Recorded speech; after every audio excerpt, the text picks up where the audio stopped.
विद्यार्थ्यांना माझा लिखाणाचा स्पीड उत्तम आहे असं नेहमी वाटत असतं. ज्याचा स्पीड अतिशय कमी आहे त्याला पण वाटत असतं.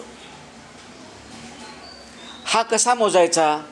तर एका मिनिटामध्ये 3 ओळी मिनिमम लिखाण झालं पाहिजे आणि ते सलग आपल्याला 3 तास लिहिता आलं पाहिजे.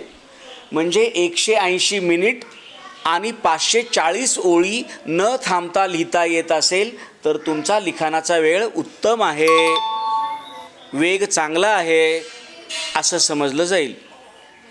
जर तुम्हाला सुरुवातीला लिखाण वेगानं जमतं आणि नंतर गाडी स्लो व्हायला सुरुवात होते तर लिखाणाचा स्पीड चांगला नाही. आज प्रयत्न करा. 180 मिनिट सतत लिहायचं आणि 540 ओळी झाल्या आहेत का हे चेक करायचं. लगेच्या लगे उत्तर तुमच्या हातात प्राप्त होईल.